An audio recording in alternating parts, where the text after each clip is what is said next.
Okay? All right, let's go and look at an actual mystery revealed. Ephesians 5, quickly. You guys know this probably already. 21. This is the mystery of Christ in the church. I love this. Submit to one another out of reverence for Christ. Wives, submit to your husbands as to the Lord. For the husband is the head of the wife, as Christ is the head of the church, his body, of which he is the Savior. Now, as the church submits to Christ, so also wives should submit to their husbands in everything. Husbands, love your wives just as Christ loves the church and gave himself up for her to make her holy, cleansing her by the washing with the water through the word, and to present her to himself as a radiant church, without stain or wrinkle or any other blemish, but holy and blameless. In this same way, husbands ought to love their wives as their own bodies. He who loves his wife loves himself. After all, no one ever hated his own body, but he feeds and cares for it, just as Christ does the church. For we are members of his body. For this reason, a man will leave his father and mother and be united to his wife, and the two will become one flesh. Here it is. This is a profound mystery, something hidden in the past, now revealed, and here it is. I am talking about Christ and the church. However, each one of you also must love his wife as he loves himself. The wife must respect her husband. Here's the mystery. We, in our marriages, are reflections of Christ in the church. Okay? Christ gives himself up for the church, just like husbands are to picture that, reflect that, and give themselves up for their wives. Wives are to submit to their husbands out of love for them and respect for them, just like we as the church submit and love Christ. See the picture? Marriage is a picture of Christ in the church, and that was the original intention in Genesis, way back in the beginning, to picture Christ in the church, hidden all the way up till now in Ephesians 5. Okay, that's huge. That God could keep secrets that long, right? You get a secret and you're like, I got to tell somebody, right? And if you promise not to tell anybody, you'll tell your journal or something. You got to tell somebody. But yet God is okay with just leaving stuff totally up to no one to find out. Right? It says the secret things belong to the Lord. The things that are revealed belong to us, but the secret things belong to the Lord. And he's totally cool with just keeping them secrets. That's amazing. Is that not amazing to you guys? I mean, think about how when you get something that no one else knows, someone told you something, you're just like, ah, right? You just really feel like you need to tell somebody. Okay? God's not like that. And there's all kind of mysteries revealed in the New Testament that were hidden in past generations, revealed at the present time. So I don't want to take any more time. I think you guys get a clear picture of what Paul's talking about. So back to Romans 11, and let's look at it with that behind it. I do not want you to be ignorant of this mystery, brothers. He's going to reveal a mystery, even though he's already been talking about it. And why does he want us to not be ignorant of the mystery? He's talking to Gentiles here. He doesn't want us to be ignorant of the mystery because he doesn't want us to be conceited, right? I do not want you to be ignorant of this mystery, brothers, so that, this is the reason I don't want you to be ignorant, so that you will not be conceited. Israel has experienced a hardening in part until the full number of the Gentiles have come in, and so all Israel will be saved. Okay? We will have a tendency, he wouldn't have warned if we wouldn't have a tendency towards this. We will have a tendency to look down on Jewish people, to be like, God cut them off, which there are branches of theology that teach that and hold to that, God is completely done with the Gentiles, or I'm sorry, the Jewish people. He's done with them. They're out. They're not the people of God. They're a cursed people. Okay? And Paul says, no, I don't want you to be arrogant and conceited. Here's why. They're coming back. And they're coming back as soon as the full number of the Gentiles believe. And we're going to look at that in detail in a second.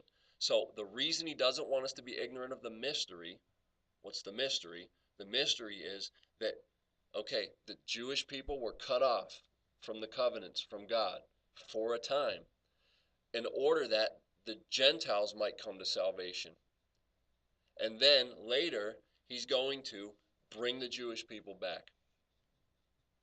The focus will shift again. And it's only until the full number of the Gentiles come in. And we're going to look at that in a second. So that's the mystery. The purpose is so we don't become conceited. Okay?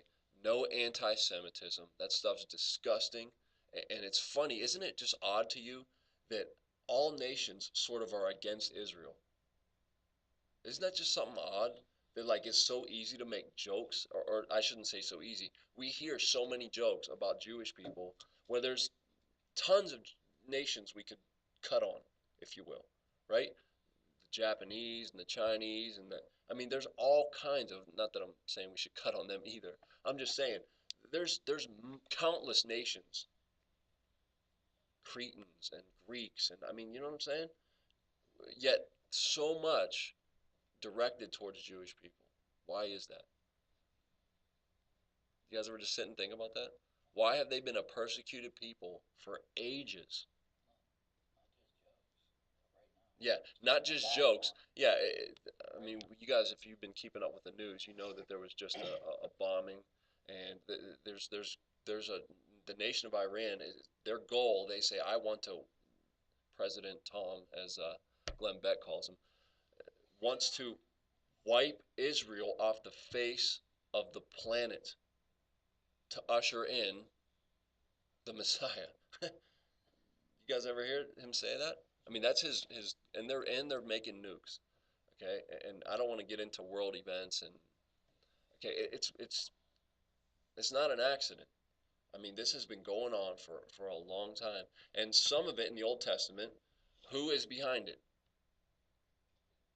Who? Demons. I was thinking someone else. God. God. Right? God sends the Assyrians. He calls them the rod of my anger. Okay? Sometimes it is God punishing judgment. Babylon, remember? They took him into captivity. That's when Daniel and the three guys that got thrown into the fire. That's what that was all about. Judgment. Assyria.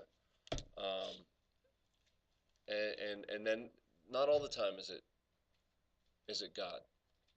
You guys remember the what was it, the 3 day war? Right? And miraculously triumphant victory for Israel. Unexplained. How did this happen? It's impossible. Well, God was on their side. Okay, and so not always can we point and say, okay, this is God and this is Satan.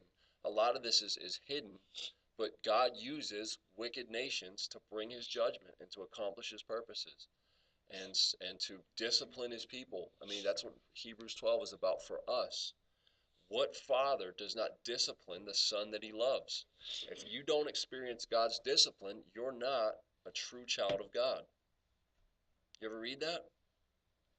So we should not, in a sense, take, uh, and it's hard to say. And that doesn't mean everything bad that happens is God disciplining us either. It's mysterious. However, you guys remember the story when David was being pursued by Paul's enemies, and the one guy was cursing him and throwing rocks at him. Remember that? You guys remember that story? And one of his servants was like, "I'll chop off his head. Just say the word. I'll do it right now." And what did David say? You guys remember? You remember, Dave? He said, "Go ahead. You had it." May be the Lord. Yeah. He said God told him to do that. Leave him alone. God told him to do that. He saw that as God using this guy to hurl insults and to throw rocks at him because he felt he was wrong. He was wrong. Okay, and so that's just a little example. All right, Romans 11. I do not want you to be ignorant of this mystery, brothers, so that you may not be conceited. Israel has experienced the hardening in part until the full number of the Gentiles have come in. Look at Luke 21 real quick. And this is in all four Gospels, but Luke 21 has this interesting phrase in it. And remember, Luke, who was Luke with most of his, if you will, ministry life? Paul. Okay? And for sure, we have accounts of Acts where he says, and we, and we, and we, and we. Who's he talking about? himself and Paul. He was with him on the ship when it crashed and when they floated to the island and Paul got bit by the viper. And Luke says, we did this and we sailed from here and we landed here. And okay, so surely he heard Paul's theology. I mean, he wrote Luke and Acts. He wrote the Gospel of Luke, which is an account of Jesus' life. So surely, close association with an apostle. I'm sure that Paul, he was Paul's doctor. I mean, surely Paul gave him whatever he had. And I don't mean like laying on hands and receive the Spirit, brother. I'm talking about doctrine. Like he gave him what Jesus gave him.